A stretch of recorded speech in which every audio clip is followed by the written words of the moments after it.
The 2000 election between Al Gore and George W. Bush seemed like it would never end.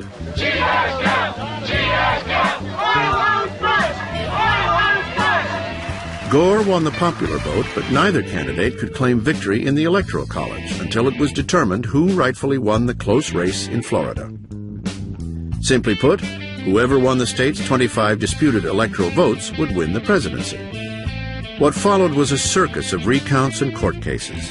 The affair was settled more than a month after Election Day with a seemingly partisan 5-4 Supreme Court decision that halted the recounts and handed the election to Bush. For the son of the 41st president, it was time to unify the country.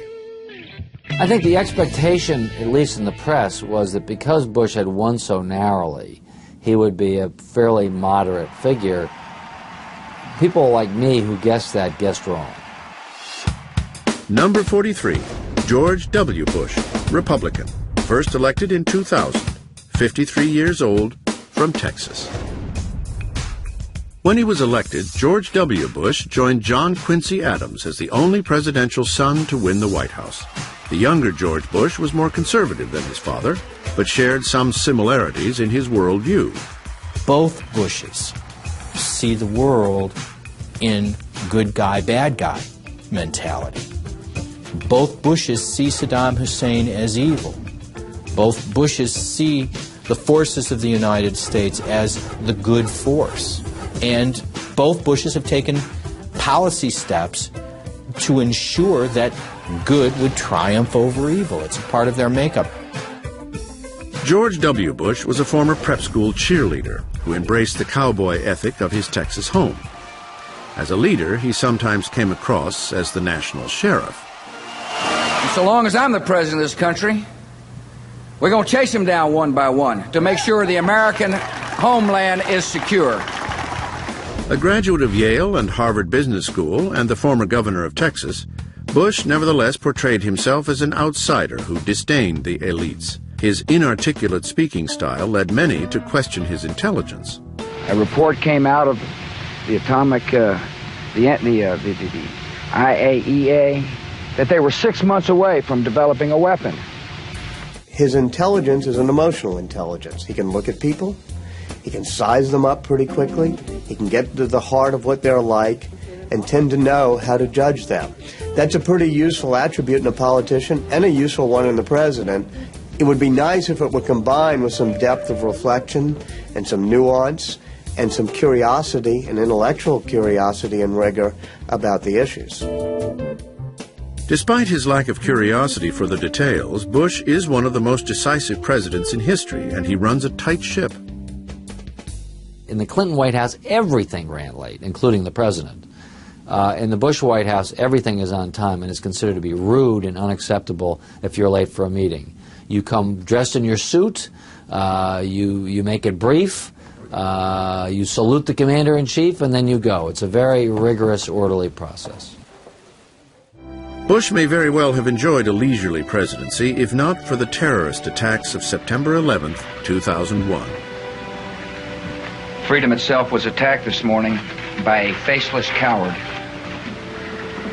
and freedom will be defended. This president's had 2 inaugurations.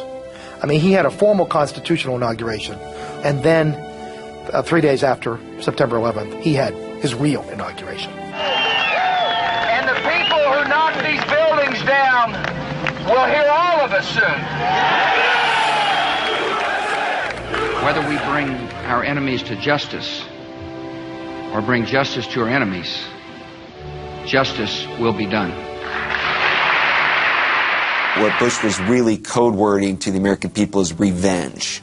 We're going to get who did this to us. With the overwhelming support of the American public, Bush launched a military campaign that rid Afghanistan of the terrorist-harboring Taliban government. At the same time, he centralized domestic security under a new federal bureaucracy, the Department of Homeland Security.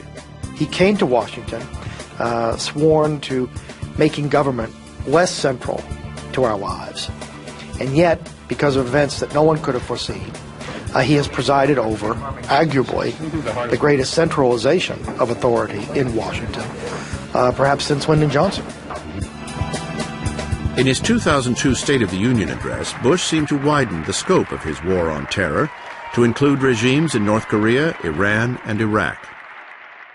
States like these and their terrorist allies constitute an axis of evil, arming to threaten the peace of the world. We know now that this expression, the axis of evil, grew partly as cover. Bush wanted to signal that he wanted to go after Iraq, but he didn't want to be too obvious about it. After a failed attempt to win international support for overthrowing Saddam Hussein, Bush used his new doctrine of preemption to launch a unilateral war in Iraq. I think Bush made the decision to invade Iraq far too early. He tried to tie it in with the global spread of terrorism, and the ties were very tenuous. He had a group of advisors around him and certain things in his own mind and heart that said that Iraq was the next place we had to fight.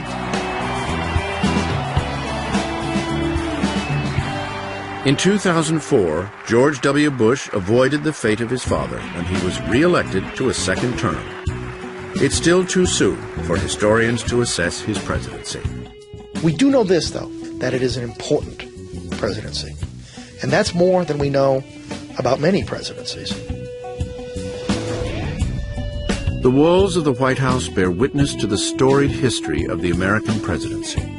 Men from all parts of the country and all walks of life, each took on the office with high hopes and pledged to lead the country to the best of his ability.